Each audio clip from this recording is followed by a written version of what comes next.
성도 여러분, 안녕하세요. 오늘 나눌 말씀은 마가복음 8장 27절부터 9장 1절까지이며 제목은 너희는 나를 누구라 하느냐입니다. 오늘 본문에는 너무나도 유명한 베드로의 신앙 고백 사건이 소개되어 있습니다. 예수님이 제자들과 함께 빌립보 가이사라 지방의 여러 마을을 다니시는 길에서 제자들에게 너희는 나를 누구라고 하느냐라는 질문을 하셨습니다. 그때 베드로가 주는 그리스도시니이다 라고 대답합니다. 마가복음에는 이렇게 간단하게 기록되어 있지만 병행구절인 마태복음 16장 16절에는 주는 그리스도시요 살아계신 하나님의 아들이시니이다 라고 상세하게 기록되어 있습니다. 베드로의 이 신앙 고백은 두 가지 측면에서 대단히 큰 의의가 있습니다. 첫 번째는 예수님의 메시아 직분을 세상에 공개적으로 선포한 것입니다.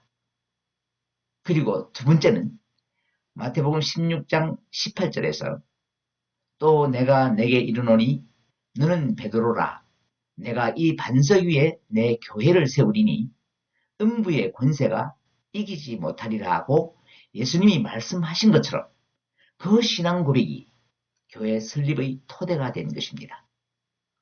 그러니까 공생애를 시작하신 후 지금까지 예수님이 행하신 사역의 결과가 이 베드로의 신앙 고백을 통하여 총결산으로 나타난 것입니다. 그래서 예수님은 그 고백을 들으신 직후에 드디어 당신의 마지막 사역인 십자가 순환과 사흘 만에 다시 살아나야 한다는 사실을 처음으로 예고하시고 그 십자가를 지시기 위한 본격적인 길로 접어든 것입니다. 그 길은 만백성을 구원하기 위한 고난의 길이며 죽기까지 순종해야 하는 길입니다. 예수님은 그 길을 가시기 위해 제자들을 택하시고 여러 사역을 통해 훈련하며 준비를 시켰는데 정작 그들은 제대로 깨닫지 못했습니다. 그러자 예수님은 베세다에서 맹인을 고치신 사건을 통하여 다시 한번 제자들을 깨우치셨는데 드디어 베드로가 깨닫고 놀라운 고백을 한 것입니다. 그러므로 베세다에서 맹인을 고친 사건은 본문과 연결된 내용으로 보아야 합니다. 그 구체적인 내용은 지난 시간에 살펴보았기 때문에 생략하고 결론만 다시 말씀을 드리면 그 맹인의 눈은 한꺼번에 고침을 받은 것이 아니라 두 번의 안수를 통해 점진적으로 고침을 받았습니다.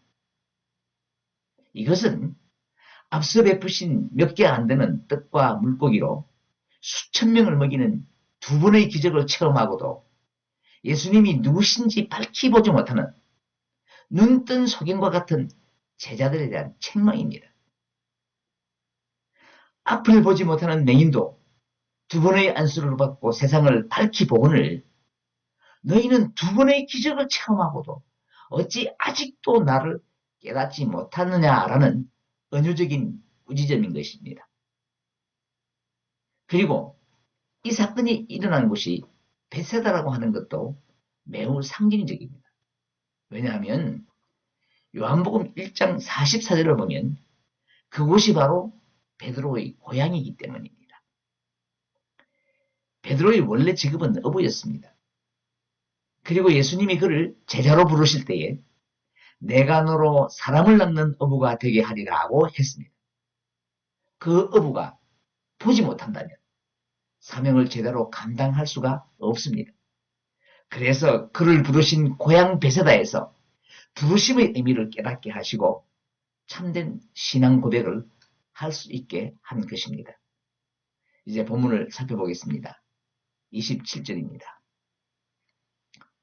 예수와 제자들이 빌립보 가이사라 여러 마을로 나가실새 길에서 제자들에게 물어 이르시되 사람들이 나를 누구라고 하느냐. 주님은 베세다를 떠나 빌립보 가이사라 지역의 여러 마을에 들어갔습니다. 빌립보 가이사라는 가이사라 빌립보라고 부르기도 하는데 갈릴리 바다 북쪽 끝의 헤르몬산 기슭에 있는 넓은 지역으로 매우 아름다운 곳이며 요단강의 주요 근원지가 되는 마을입니다. 역사적으로 보면 구약시대에 이곳은 바알을 숭배하던 곳으로 행운의 바알이라는 뜻의 이름인 바알가스로 불렸으며 후에 그리스인들이 바알 대신 그들의 신인 판을 숭배하며 그 신의 이름을 따라 지명도 파네아스라고 했습니다. 이후에 로마 황제 아우구스투스가 예수님이 태어날 당시에 분봉왕이었던 헤롯 대왕에게 이곳을 선물로 주었습니다. 그래서 헤롯은 그 로마 황제를 위해 대리석 신전을 지었으며 헤롯 대왕이 죽은 후에는 그 아들 헤롯 빌립이 이 지역을 통치하게 됩니다. 그때 이 헤롯 빌립이 기존의 도시를 더욱 확장시켜서 황제에게 경의를 표하기 위해 당시 로마 제국의 황제의 이름인 티베리우스 카이사르와 자신의 이름인 빌립을 합쳐서 가이사라 빌립보 혹은 빌립보 가이사라라고 한 것입니다. 그러므로 이 지역은 요단강의 발원지이기 때문에 물이 풍부하여 풍요로울 뿐만 아니라 황제 숭배 사상이 매우 강한 도시입니다.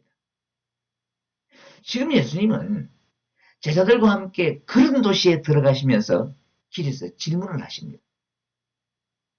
3년간의 당신 사역의 총결산을 받으시는 질문을 하필 우상 숭배의 역사를 지닌 그곳에서 하신 이유는 예수님이야말로 모든 종교와 모든 역사를 초월하는 오직 한 분이신 위대하신 구세주라는 사실을 나타내기 위함입니다. 마태복음과 누가복음에도 같은 기사가 기록되어 있는데 특별히 마가복음에서는 예수님이 길에서 제자들에게 물었다고 기록하고 있습니다. 이 길은 매우 상징적인 의미가 있습니다. 앞서 말씀드린 것처럼 지금 예수님이 가시는 길은 십자가를 지기 위해서 가시는 길입니다. 그리고 제자들은 그 길을 함께 가기 위하여 부름을 받은 자들입니다.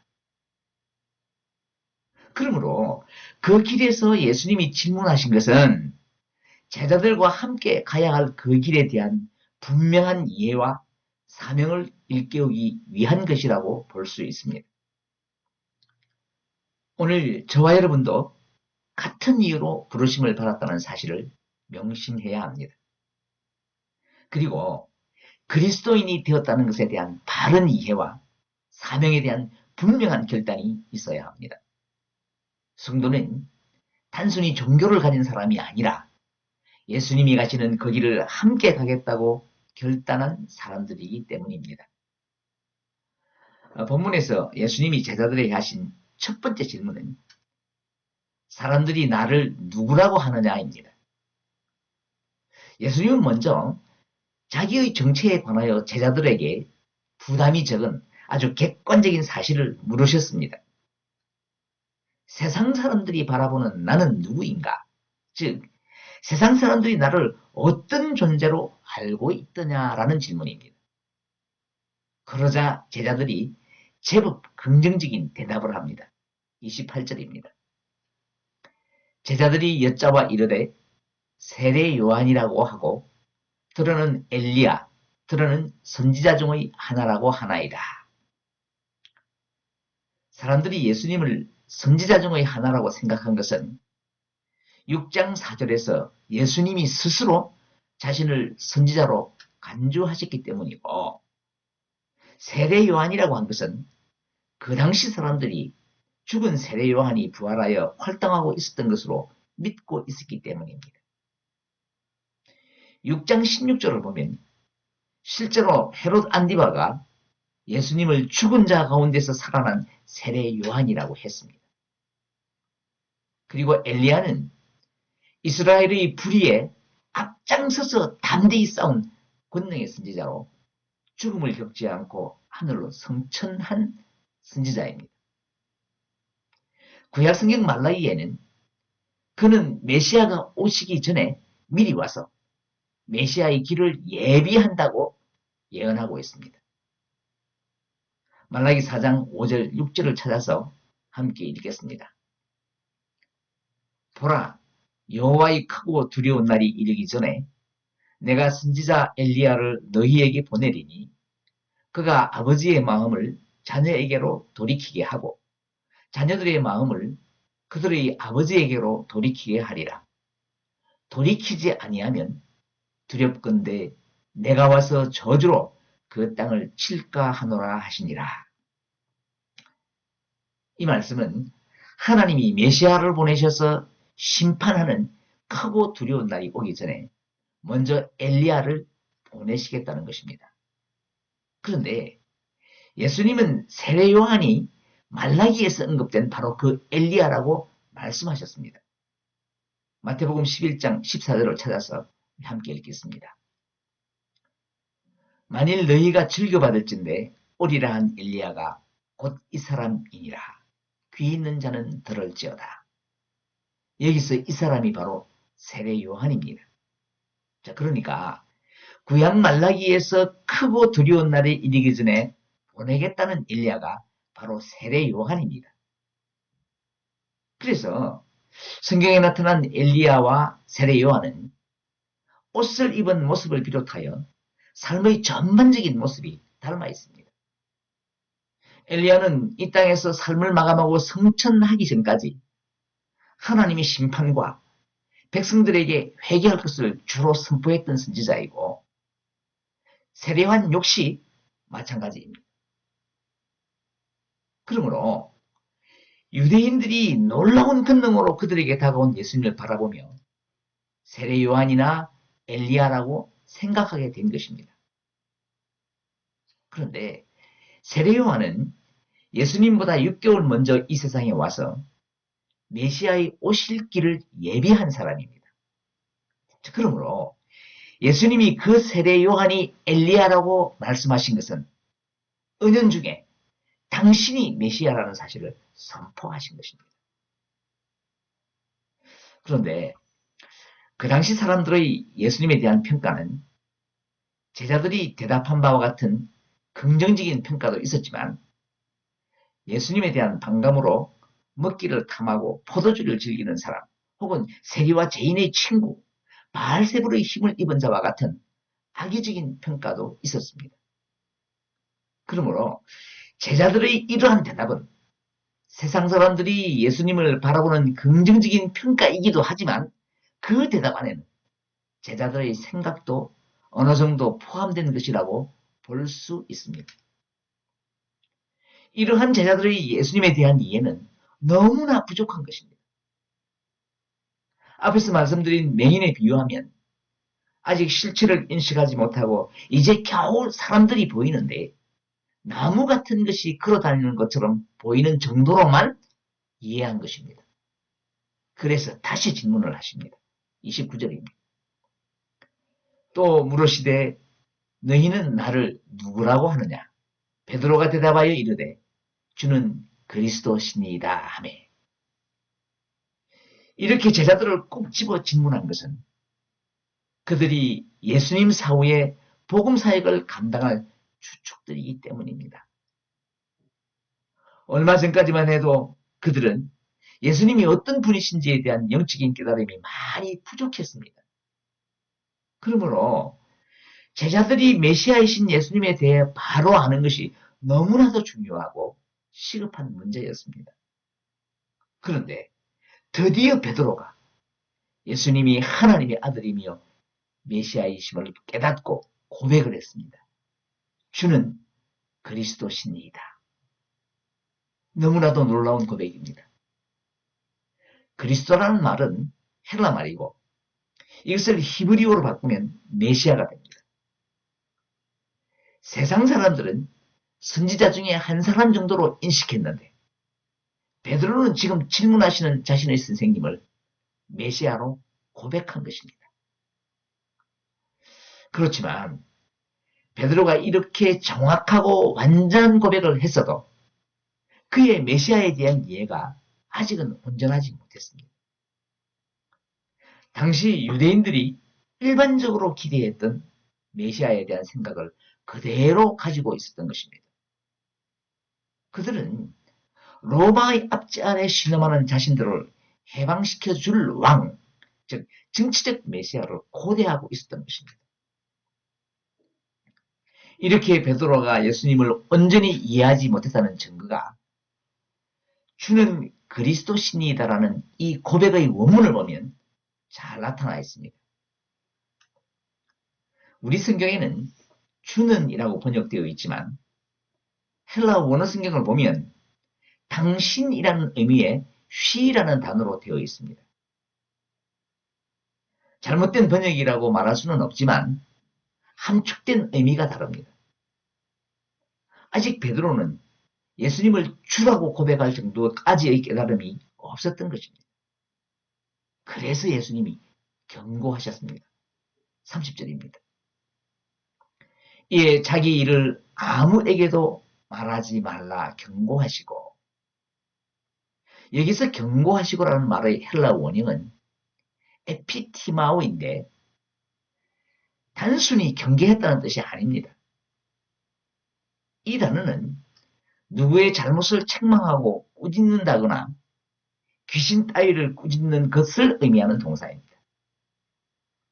그러니까 지금 예수님은 제자들을 꾸짖으며 그 잘못된 생각으로 사람들에게 말하지 말 것을 명령하신 것입니다. 제자들이 비록 예수님을 메시아로 고백했지만 그들은 예수님 사역의 진정한 본질을 모르고 그저 예수님을 통해서 정치적인 구원이나 자유안을 기대하고 있었던 것입니다. 이런 잘못된 메시아에 대한 기대가 세상에 전해질 것을 염려하여 꾸짖으시며 경계하신 것입니다. 마치 맹인의 눈에 침을 뱉어 그 상태를 꾸짖은 것처럼 베드로의 영적인 상태를 꾸짖어 경고하시며 당신이 메시아로서 이 땅에서 하실 마지막 사역에 대하여 구체적으로 설명을 해 주십니다. 31절, 32절입니다. 인자가 많은 고난을 받고 장로들과 대제사장들과 서기관들에게 버림받아 죽임을 당하고 사흘 만에 살아나야 할 것을 비로소 그들에게 가르치시되 드러내놓고 이 말씀을 하시니 베드로가 예수를 붙들고 항변하매. 여기서 예수님은 자신을 인자라고 표현했습니다. 그것은 베드로의 신앙 고백을 들으신 후에 자신이 메시아이지만 많은 사람들이 환호하는 정치적 메시아가 아니라 사람의 몸으로 이 땅에 와서 순환을 받는 대속의 메시아임을 강조하기 위함입니다. 그래서 그 구체적인 사실을 처음으로 드러내놓고 말씀을 하신 것입니다. 그랬더니 베드로가 깜짝 놀라 항변합니다. 우리 성경에는 항변하며로 번역을 했지만 헬라 성경을 보면 30절에서 예수님이 제자들에게 경고하시고라고 할 때와 같은 단어입니다. 그러니까 자기가 기대하는 메시아가 아니라고 꾸짖듯이 예수님께 대든 것입니다. 병행구절인 마태복음 16장 22절을 보면 구체적인 내용이 기록되어 있습니다. 함께 읽겠습니다. 베드로가 예수를 붙들고 항변하여 이르되 주여 그리 마옵소서 이 일이 결코 죽게 미치지 아니하리이다. 지금 예수님이 자신의 일을 말씀하시는데 그런 일이 절대로 일어날 수 없다고 우기고 있는 것입니다. 베드로의 입장에서는 메시아로 믿었던 예수님이 고난을 받고 죽는다는 것은 상상조차 할 수 없는 일이었습니다. 그래서 안 됩니다 라며 책망하듯이 예수님께 대든 것이죠. 그런데 사실은 오늘날에도 이런 성도들이 너무 많습니다. 입으로는 주를 그리스도로 시인하는데 주님을 단지 병을 치료하거나 자신의 필요를 채워주고 복을 주시는 분으로만 생각하는 사람들이 적지 않습니다. 이런 잘못된 믿음을 가지고 있으면 주님을 바로 섬길 수 없습니다. 그리고 진정한 구원의 축복과는 상관이 없게 됩니다.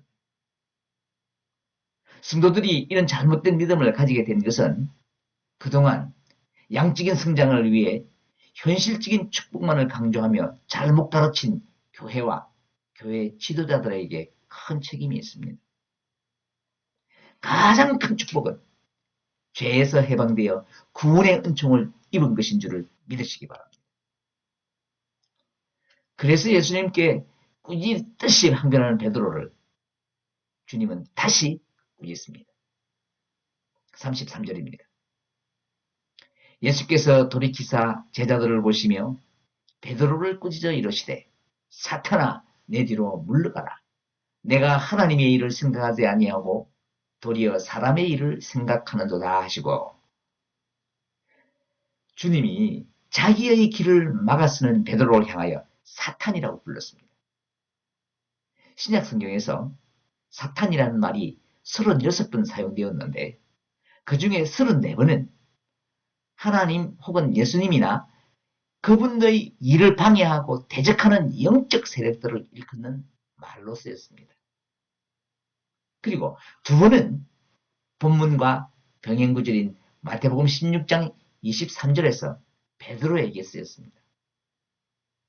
그러므로 이 말은 베드로가 사탄이라는 뜻이 아니라 베드로를 지배하는 사탄과 그 사탄의 세력에 사로잡혀서 주님의 사역을 방해하는 자로 쓰임받는 그 상태를 꾸짖는 말입니다. 여기서 우리는 조금 전에 가장 위대한 신앙 고백을 했던 사람이 너무나도 쉽게 주님의 대적자로 전락하는 모습을 봅니다. 온전한 신앙의 바탕 위에 제대로 서 있지 않으면 이렇게 될 수 있다는 것입니다. 그래서 그런즉 선줄로 생각하는 자는 넘어질까 조심하라는 고린도전서 10장 12절의 사도 바울의 교훈처럼 성도는 항상 자신의 신앙 상태를 살펴보아야 합니다. 그리고 예수님이 베드로를 꾸짖으며 사탄아 내 뒤로 물러가라고 명령하셨는데 이 명령 안에 제자도의 깊은 의미가 함축되어 있습니다. 예수님이 당신의 앞길을 막으며 자기의 생각대로 앞서가려는 베드로를 책망하며 뒤로 물러서라고 하셨습니다.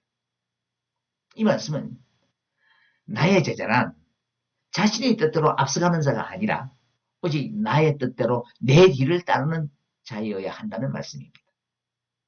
그러므로 제자는 자신의 뜻대로 앞서가는 것이 아니라 오직 예수님이 뒤에서 그 삶을 본받으며 맡겨주신 사명의 길로 가야 하는 것입니다. 이것이 진정한 제자도입니다. 그래서 바로 이어서 제자들이 가야 할 길을 정확하게 가르쳐 주십니다. 34절부터 38절까지 함께 읽겠습니다.